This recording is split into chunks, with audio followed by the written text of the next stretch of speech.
పరిశుద్ధుడైన యేసుక్రీస్తు పరిశుద్ధ నామమున ప్రియమైన మీ అందరికీ ఉదయకాల శుభములు. కీర్తనలు 37:12. భక్తిహీనులు నీతిమంతుల మీద దురాలోచన చేయుదురు. భక్తిహీనులు, ఇక్కడ భక్తిహీనులు ఉన్నారు, నీతిమంతులు ఉన్నారు. భక్తిహీనులు ఏం చేస్తున్నారు? నీతిమంతుల మీద దురాలోచన, చెడ్డ ఆలోచన కలిగి ఉంటున్నారు.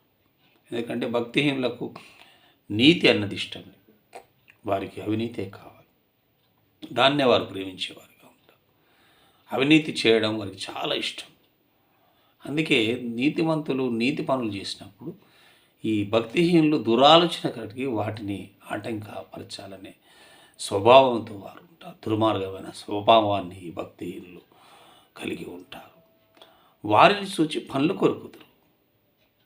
నీతిమంతులను చూసి పనులు కొరుకుతుంటారు. నీతిమంతుల మాటలు వారికి ఇష్టం లేదు. నీతిని ప్రేమించలేరు కాబట్టి నీతిమంతులు ఉంటే వారు ఓర్చుకోలేరు. వారిని చూచి పనులు కొరుకుదురు. వారి కాలము వచ్చుచుండుట ప్రభువు చూచున్నాడు.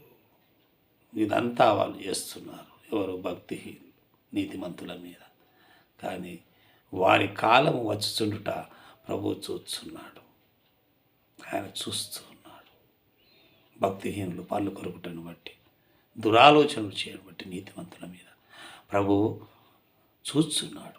ఏంటి చూస్తున్నాడు? వారికి కాలం వచ్చుంట. అంటే మనం అంటున్నాం సమయం వచ్చింది, కాలం వచ్చింది అని మనం మన నోటితో అంటుంటాం. మనకి సమయం దగ్గర పడింది ఆ భక్తిహీనునికి, ఆ దుష్టునికి, ఆ దుర్మార్గునికి అని మనం అనుకుంటుంటాం. కానీ వారిని ప్రభు చూస్తున్నాడు. వారి కాలం వచ్చుట ప్రభు చూస్తున్నాడు. వారిని చూచి ఆయన నవ్వుచున్నాడు. మనం వెకిలి నవ్వులు నవ్వుతుంటాం, ఇతరులను చూసి బనాయిస్తుంటాం, ఎక్కిరిస్తుంటాం, ఓర్చుకోలేం. కానీ భక్తిహీనులను చూసి ప్రభువు కూడా నవ్వుచున్నాడు అంటే ప్రభువే వారిని శిక్షించేవాడు, మనము కాదు, మనుషులు కాదు. వారి కాలం వచ్చుచుండుట ప్రభువు చూస్తున్నాడు. వారికి కాలము సమీపమై ఉంట ప్రభువు చూస్తున్నాడు.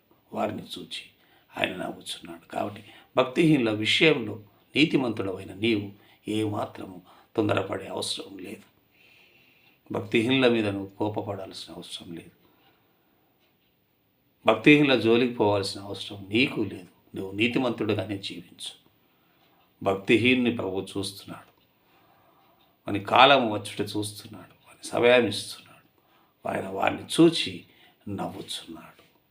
భక్తిహీనుల గురించి నువ్వు ఆలోచించి నీ మనసును నీవు పాటు చేసుకోకుండా నీవు నీతిమంతునిగా జీవించు.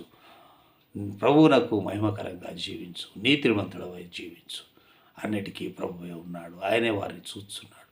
వారి కాలం వచ్చుట చూస్తున్నాడు. మరి వారిని చూచి ఆయన నవ్వుచున్నాడు.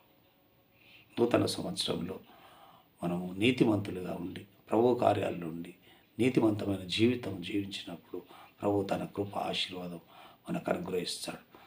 అటువంటి కృపా దీవెన ఆశీర్వాదం దేవుడు మనందరికీ దయచేసి ఆయన కార్యముల్లో పాలిభాగస్తులయ్యే కృపను దేవుడు అనుగ్రహించి మనల్ని ముందుకు నడిపించునుగాక. ఆమేన్.